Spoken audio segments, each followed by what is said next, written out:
Muktinath farm उत्कृष्टता केन्द्र स्याङ्जामा यहाँहरूलाई स्वागत छ, जहाँ 3 पाते सुन्तलाको मूल वृत्तमा विभिन्न जातका सुन्तला तथा कागती बिरुवाको सायन जोडी गुणस्तरीय कलमी गरिएका सुन्तला जातका बिरुवाहरू उत्पादन गरिन्छ। स्वास्थ्य माउबोटबाट सायन छनौट गर्नु गुणस्तरीय कलमी बिरुवा उत्पादनको पहिलो चरण हो।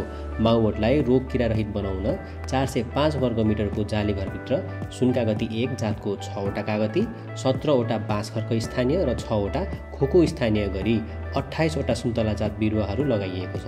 यस बिरुवालाई स्वास्थ्य बनाउनका लागि प्रत्येक जालीघरमा दोहोरो ढोका प्रणालीको व्यवस्था गरिएको छ। पछि अब कलमीको प्रक्रिया सुरु हुन्छ। कलमी भनेको स्वास्थ्य सायनलाई रुटस्टक अथवा मूल वृत्त जरा भएको बोटमा जोड्ने प्रक्रिया हो। बिउबाट उम्रने बोटभन्दा कलमी बिरुवाले छिटो फल दिन्छ। साथै 3 पाते मूल वृत्तमा कलमी गरिने भएकाले कलमी बोटको रोग प्रतिरोधक क्षमता राम्रो हुन्छ। बिजु बिरुवामा साझा रूपमा लाग्ने फेद र जराको हिँड्ने रोग कलमी बिरुवामा लाग्दैन। साथै कलमी बोटमा होचो उचाइमा नै अत्याधिक फल लाग्ने हुँदा फल टिप्न सजिलो हुन्छ र समय बचत हुन्छ। केन्द्रमा कलमी गरी बिरुवा हुर्काउनका लागि ठुलो पोलिब्यागको प्रयोग गरिन्छ। सानो पोलिब्यागभन्दा ठुलो पोलिब्यागमा प्रशस्त मात्रामा जराहरू विकसित भई बिरुवाको उचाइ राम्रो हुन्छ, जसले गर्दा बिरुवा सजिलै बारेमा स्थापित भई छिटो बढ्न थाल्छ।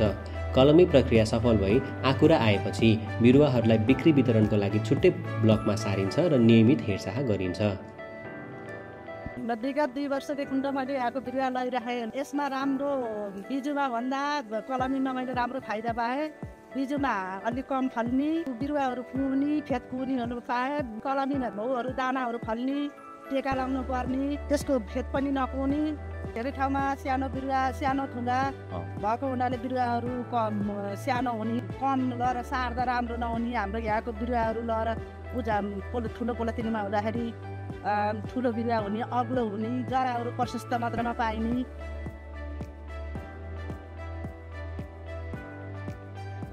समृद्धिको आधार कृषि, कृषिको आधार प्रविधि।